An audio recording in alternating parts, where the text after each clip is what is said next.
Hi, everybody. Guess where I am? I'm in Israel. And in fact, right now I am walking through the ruins of one of the many palaces of King Herod. That's right, the King Herod of the Bible, who tried to have the baby Jesus killed in Bethlehem, which is just over the ridge from where I am right now, because I am standing on top of a partially artificially created mountain that Herod constructed to loom over Bethlehem, and on top of which he built his elaborate family mansion. In fact, behind me you can see the cylindrical tower. In his day, Herod's family mansion would have stood on top of this for 4 stories higher, and of course he had the penthouse suite. But as you can see now, it's all ruins, crumbled, gone. This was one of the most expensive and elaborate dwellings ever in the history of Israel, but it vanished completely under the sands of the surrounding desert, and people forgot about its location. In fact, Herod's tomb, which he built here to loom over people and remind them, I was powerful and wealthy and you are not. Well, within decades after his death, rebels seized it and smashed it into bits, and its location was completely forgotten. Archaeologists have only recently uncovered all of this. They're still at work here.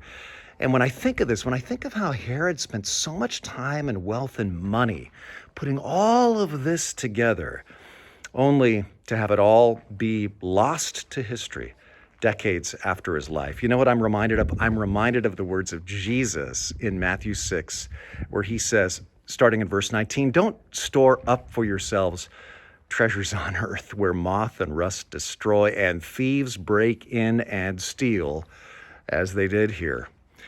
But store up for yourselves treasures in heaven where moth and rust do not destroy and thieves cannot break in and steal. You know, in our culture, it's easy to get sucked into basically King Herod values, power and wealth and accumulation and status and appearance. Jesus is saying, none of that lasts. It all eventually crumbles. So why not invest your life in something that's actually going to appreciate in value and hold its value? And those are the things that are going to last forever in the kingdom of heaven. Like what? Well, for example, charity. He says, if you give a cup of cold water to somebody who's thirsty, you will surely not be without your reward in heaven.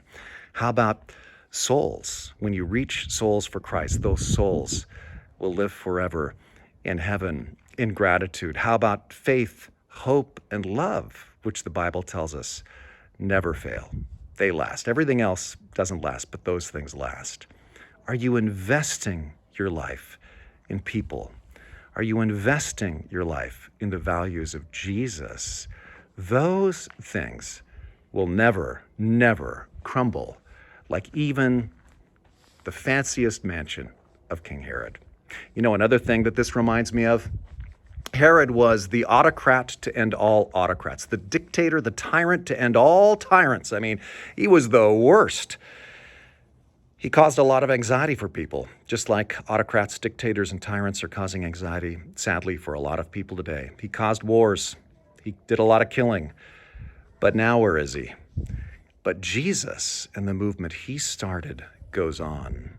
It reminds me I don't have to worry about the power of these autocrats, because eventually their power will not last, but the power of Christ goes on forever. Hey, listen, I hope you can join us this weekend at Twin Lakes Church. Adrian Moreno is going to bring a great message as we continue our 7 Signs series about how Jesus can help you through your storms of anxiety. Everybody's so anxious right now. Come check it out. Find peace. Plus, it's Pie Weekend.